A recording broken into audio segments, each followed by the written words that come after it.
Good morning, everybody. I hope you've had a wonderful start to your Sunday and that you may have some really fun plans this afternoon. I know even though it's cloudy here, it's supposed to be really pleasant temperature. I don't know, did anyone get out and enjoy the really warm weather yesterday? I know it was nice. Maybe a squirt gun fight or sprinkler.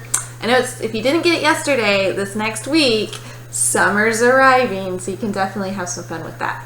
Well, before we get into our story this week, I wanted to real quick review last week. So you may remember last week we talked about Paul being in Athens and him talking with the Greeks about how he knew their unknown God and how our mystery item last week was actually unknown. So did anyone figure out what this maybe was? I'm sorry if I missed any of your comments of your guesses of what it was, but I want to share.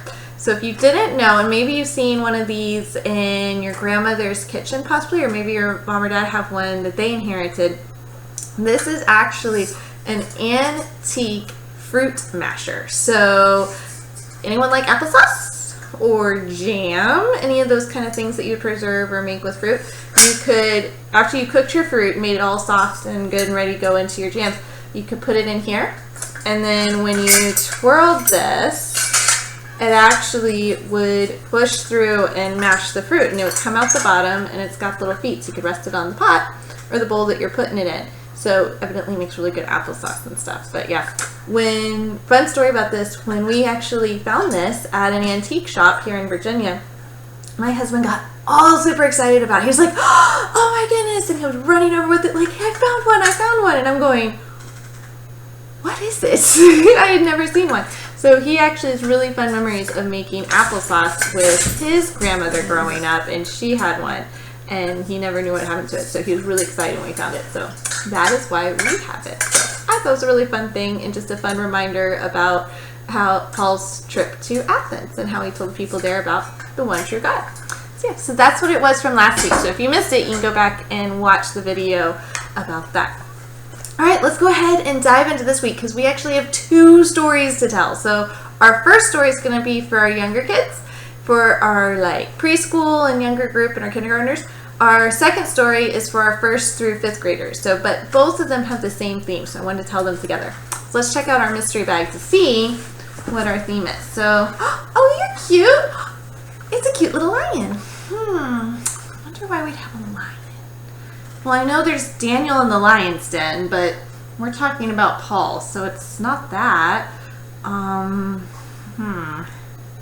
Lion of Judah. Jesus is called the Lion of Judah, but once again, we're talking about Paul and his missionary. Lions are known to be brave. Like if you call someone lion-hearted, that means they're brave. So, I wonder if he has to do with bravery. Let's find out.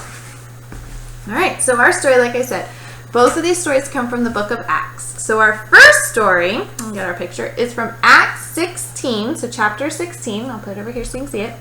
Verses 16 through 34. And in it, we're seeing, once again, we have Paul and Silas still on their missionary journey, and they're actually in Philippi. And while they were there, they had been telling about Jesus, and some people there didn't want them talking about Jesus and telling everyone the good news. So they were actually thrown in prison. And while they were in prison, even though it was hard and it was scary, God gave them the courage to be brave and to continue telling others about him and to continue worshiping him. So they were put in the innermost cell. Their feet were shackled. So they had the chains on their feet. They couldn't move. And you know what Paul and Silas were doing? They were singing and praising God and praying to him. So while they're in the middle of singing, it's the middle of the night, suddenly there's an earthquake. God sent an earthquake. And the entire jail shook down to its foundations, and the chains just fell off of everyone.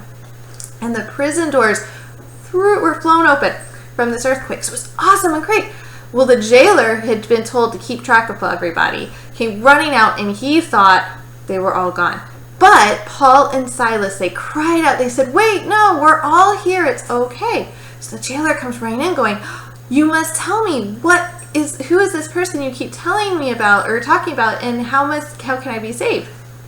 So they told the jailer about Jesus, and he said, come, you must come and meet my family and tell them. So Paul and Silas went with him to his house, And they told the jailer's entire household, his entire family, about Jesus, and they all believed. So that night, an entire family heard about Jesus and believed because Paul and Silas trusted God and continued to be brave to speak and tell others about Jesus, even when it was hard and maybe a little scary. Well, that continued on, that after their missionary journeys, they returned to Jerusalem. So remember, Jerusalem is the capital of Israel, and there, there's quite a few people who believe, and they were excited to see when Paul returned. But there's also a lot of Jewish people who weren't excited to hear about the Messiah and about Jesus and who he really was. And they knew who Paul was from his missionary journeys. And specifically, some Jews from Asia started saying, no, these are the men who are teaching against our law and stirring up our people, and they're wrong. So this got the Jewish people in Jerusalem so upset that the crowd, and this is actually coming from Acts chapter 21, I think I missed telling that, the crowd got so angry, they actually were trying to kill Paul. Well, the Roman centurion came running in, and he got Paul, and he was actually going to take Paul to the barracks in order to protect him from the crowd. So once they got to the barracks, Paul, with the centurion's permission, addressed the crowd. And he told the crowd his testimony. Like I said, you can read this in Acts chapter 21, verse 15, all the way through Acts 22, verse 30. So it's a longer passage, but there's a lot in it. So Mom and Dad, I really recommend reading through it. Because Paul tells them their testimony and says, hey, I was exactly like all of you once, okay? I really defended our law. I knew the law. In fact, Paul goes on to tell us how he was educated and how he was actually even a Pharisee. So he knew what the Jews believed. He was a teacher for them. He said, I was the same way. In fact, I even arrested people who believed in Jesus, and I put them in jail, and I got permission to go to another city, to Damascus, to do the exact same thing.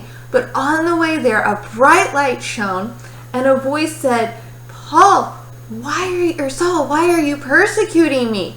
And it was Jesus. And I went, and I was blinded by the light, and my men led me to Damascus, and there Ananias came, and he healed my sight, and I immediately was baptized and became a believer in the Messiah. And it was then that Saul's name turned to Paul, who his name is now. And so when he did that, he then went out and told the Gentiles. Well, the people were listening greatly until the very end, and then they started to turn on him again and say that he needed to be killed. So the centurion took him in and started trying to figure out what happened.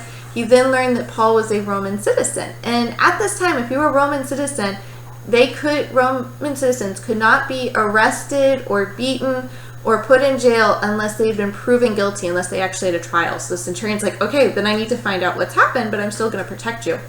So he kept anyone from hurting him, and he took Paul before the Jewish leaders to learn what happened. And you can continue reading more into Acts chapter 23 to find out what happened from the Jewish leaders. But during this time, it would have been really hard and scary. Paul could have easily gone into that barracks without addressing the crowd, but instead he asked permission to try and tell them once again about Jesus and the Messiah and God's love for them. So I hope this can encourage you, and I really call for you guys, your families, and you to pray about during this hard time, because it's pretty hard and maybe even a little scary for depending on what's going on. So I just challenge you to really pray and talk to your families about how you as a family can be sharing God's love and the truth of Jesus to those around you who may not know about Jesus and be looking for some hope and some peace right now. So really miss each and every one of you. I'm praying for each of you. Once again, please, if you have any specific prayer requests, don't be afraid to reach out and email those in and let us know. We'd be happy to be praying specifically for them. Know that you are each special and you are loved very much, and I look forward to seeing you soon. Bye, guys.